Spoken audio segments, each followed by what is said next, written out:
के बाद असन। असन माने होता है बंधुओं भोजन। देखो जो आप खाते हो ना, उससे आपके जीवन का निर्धारण होता है। क्योंकि इस शरीर रूपी गाड़ी, इसमें अगर पेट्रोल गड़बड़ डाल दिया आपने तो इसका एवरेज गड़बड़ हो जाएगा, इसकी जो गुणवत्ता है समाप्त हो जाएगी। आप 20 लाख की कार खरीदें और उसमें मिट्टी का तेल डाल दें, बोलो चलेगी? और भैया हम एक करोड़ों की कार में मिट्टी का तेल ही तो डाल रहे हैं।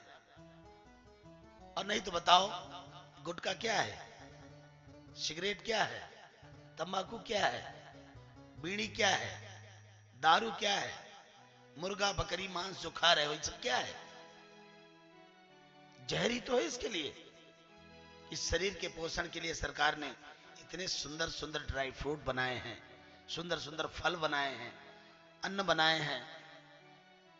खाने के लिए भी महाराज लौंग, इलायची, मुलेठी, कैसी कैसी चीजें कि आप खा लो, जिसके सामने खड़े हो जाओ वो भी महकने लगे।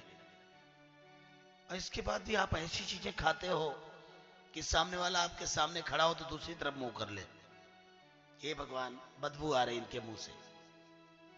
अब सरकार ने तुझे महकने लायक बनाया था और तू अपने को बदबूदार बनाए घूम रहा है, तो इसमें किसका दोष है? आपका आसन ठीक होना चाहिए। जैसा आपका आसन ठीक होगा, आपका भोजन ठीक होगा, तभी आपका भजन ठीक होगा। भोजन नहीं ठीक है तो भजन कभी भी नहीं ठीक होगा।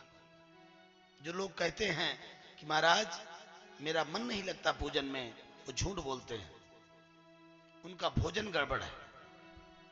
भोजन सही हो जाए, अपने आप भजन में मन लगने लगेगा। या तो उल्टा सीधा खा रहे हैं, या तो अनीत की कमाई का धन खा रहे हैं वो, या तो बिना परिश्रम के खा रहे हैं। नहीं तो मन तो सवाल ही नहीं उठता।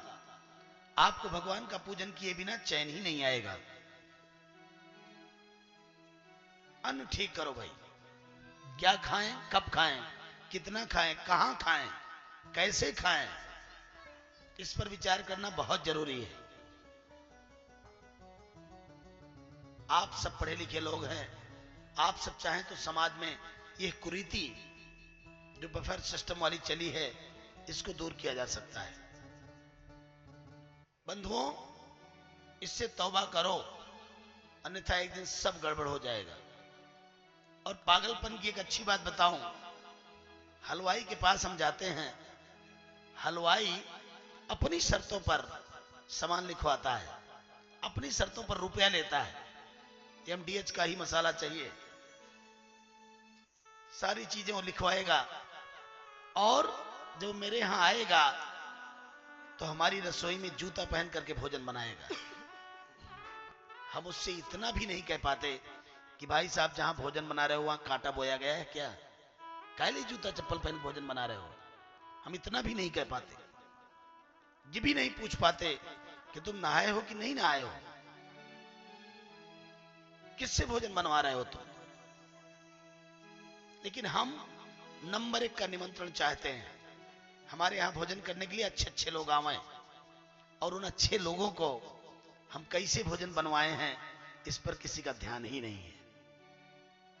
जो आपके आदरणीय लोग भोजन पाएंगे, वो कैसे भोजन पाएंगे इस पर किसी का ध्यान ही नहीं है। ये तो ऐसे ही लग रहा है कि जैसे जानवरों को निमंत्रण दिया गया है और जानवरों के लिए भोजन बनाया गया है।